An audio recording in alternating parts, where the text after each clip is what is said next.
Hello. So I recently found out what was stopping me from achieving certain goals in my life or pursuing just certain ideas that I had. And I was so disappointed to find out that it was me. Of course, I wasn't doing this on purpose. And from meeting people and doing my work, the good work, I found out that this is what professionals call the inner critic.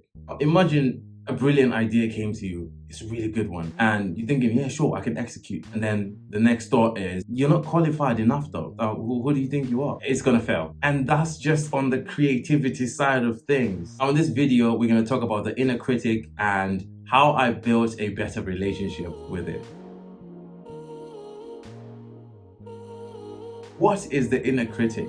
So this is the voice that is constantly judging, demeaning, and like telling you all the stuff that you don't want to hear. It just appears out of nowhere and just starts berating you. Or you're so basic. Why did you do that? You're so stupid. You're ugly anyway. Funny thing is, I used to think that this voice helps me get better, because it's always driving me. It's always pushing me to do more, right? It gets to a point where you're thinking, oh yeah, sure, I'm ambitious and everything, but why do I always feel like I'm not good enough at doing certain things? So it's the realization that, wait, maybe I'm being too harsh with myself. Most of the times we can trace these things back to childhood. And for me, I figured that mine is the harshest critic, just like my dad. So I started to talk to myself the same way maybe he used to talk to me. If someone said, you've done a really good job, and I'm like, it's nothing, right? Downplaying my achievements all the time. And this voice it's always there. You don't realize it's automatic. It's a part of you. But I think there's definitely a thin line between ambition and downplaying your own achievements. Because if you don't appreciate the little things that you do, you're never going to move forward really in a monumental way, because you're constantly going to think you're not doing enough. So let's talk about how I started to deal with my inner critic. I read a quote that's going to help me illustrate my next point. I'm paraphrasing here. If you see a dog in the woods and this dog is just barking at you and it's just raging, and then you realize that that dog's leg is trapped, you start to feel sorry for that dog, because that anger and that defense mechanism is coming from a place of vulnerability. It's scared. So this got me thinking about my inner critic. I was like, why? Maybe this guy is hurting. Maybe somewhere deep down within him, he's hiding some sort of vulnerability. We need to figure that out so that that voice can just lower the volume a little bit, or it could just change to be on my side sometimes. So when that voice shows up, I start to have a dialogue with it. What are you scared of? Yeah, I understand what you're saying, but what are you so afraid of? Tell me the worst possible scenario. And the more you do that, the more you realize that the scenarios get ridiculous and you just dismiss it, like you just chatted. It helps a lot to have a name for this other version of you, right? Because it is a part of you. So you name it, name and shame it. There's also an amazing way as well that I found out during a workshop. I don't know what it's called. You prepare 3 seats. One seat is for the critic in all his glory.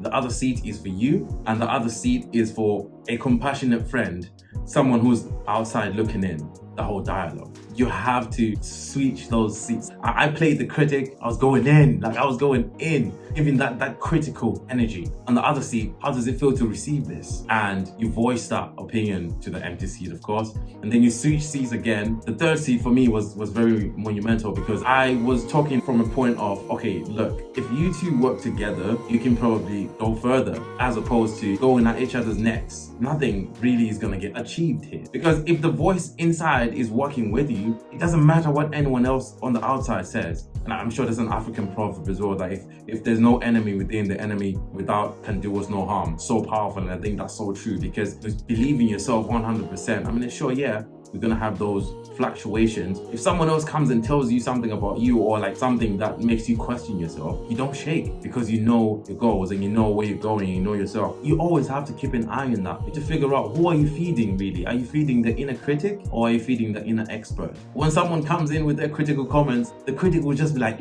yes, you see, I told you, you ain't shit. I told you, you should listen to me. And the inner expert who's like, I'll figure it out if I don't know, or I know how to do this, I just have to believe in myself. And if you tap into that voice a little bit more, it's gonna help you go further. So my last tip, and what's helped me, is stay hygienic, stay organized. Let's try to organize yourself as much as you can.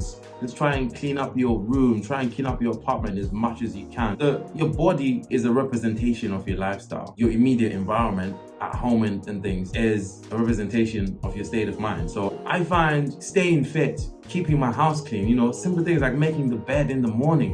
Whereas if you give that inner critic a reason, he doesn't need a reason anyway. He's gonna show up anyway. When that voice shows up, you just need to validate and reinforce that belief in yourself that you're powerful, you can do this, like you got this. It kind of gives you as well that reassurance that I am a capable adult male. Thank you so much for watching. Please like, share, subscribe, and follow me on socials on my journey. I hope you continue to heal, my friends. Until next time.